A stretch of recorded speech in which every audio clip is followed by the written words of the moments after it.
बिस्मिल्लाहिर्रहमानिर्रहीम। अस्सलामुअलैकुम दोस्तों, मौत इंसानी ज़िंदगी की सबसे बड़ी हकीकत है, मगर जब ये मौत गैर फितरी अंदाज में हो तो सबके लिए सवालिया निशान बन जाती है और हर कोई इसकी वजूहात जानने के लिए मुश्ताक होता है। शोब से जुड़ी हस्तियों की ज़िंदगियां तो वैसे भी खबरों की जद में रहती हैं, मगर इनकी अचानक मौत की खबर एक बड़ी खबर बन जाती है।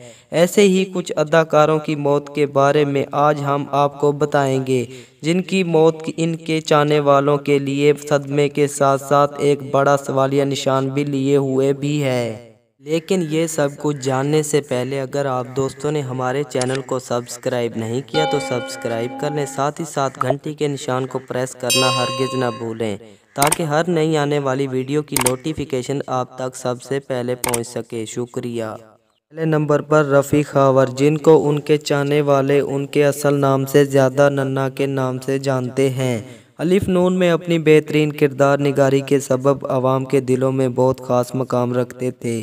ड्रामों और फिल्मों में उन्होंने मज़ाहिया अदाकारी के शोबे में अपनी अदाकारी के जौहर दिखाए, मगर 26 जून 1986 में उन्होंने खुद को गोली मारकर खुदकुशी कर ली।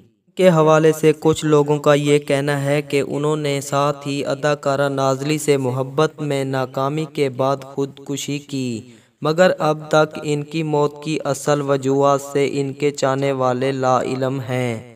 दूसरे नंबर पर हैं Sultan Rahi. Guinness book of world record में सबसे ज़्यादा फिल्मों में अदाकारी का एजाज़ हासिल करने वाले सुल्तान राही का नाम किसी तारुफ का मोहताज नहीं। 9 जनवरी 1996 को इस्लामाबाद से वापसी पर समनाबाद चुंगी के करीब उनकी गाड़ी का टायर फट गया, जिसके सबब उनकी गाड़ी बेकाबू हो गई और कच्चे में उतर गई।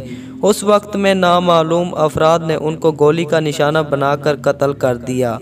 इनकी कत्ल की असल वजूहात भी सामने ना आ सकी। तीसरे नंबर पर है मारवी। फिल्मों की अदाकारा मारवी को इनके एक दिल जले आशिक ने कराची में तारिक रोड के सिग्नल के पास 25 अगस्त 1998 में अपनी गोली का निशाना बनाकर हलाक कर दिया था। चौथे नंबर पर है पाकिस्तानी फिल्म इंडस्ट्री की खूबसूरत अदाकारा नादरा। अदाकारा नादरा को 1995 में एक होटल से निकलते हुए नामालूम अफराद की जानिब से गोलियों का निशाना बनाकर हलाक कर दिया। इब्तदाई तफ्तीश के मुताबिक पुलिस का पहला शक उनके शोहर पर था, ताहम उनके कत्ल के हवाले से किसी भी किस्म की गिरफ्तारी अमल में नहीं आई।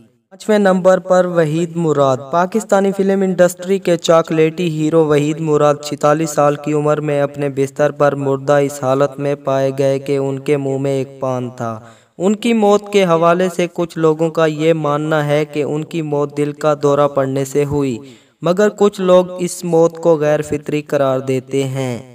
नंबर पर बेलाल खान। 11 अगस्त 2010 को नौजवान अदाकार बेलाल खान अपनी सालगिरह से एक दिन कबल ड्रामे के सेट में होने वाले एक धमाके के नतीजे में हलाक हो गए। उम्मीद है आप सब दोस्तों को वीडियो पसंद आई होगी। वीडियो पसंद आने की सूरत में वीडियो को लाइक करें, चैनल को सब्सक्राइब करें, साथ ही घंटी के निशान को प्रेस करना हरगिज़ ना भूलें। शुक्रिया। अल्लाह हाफिज़।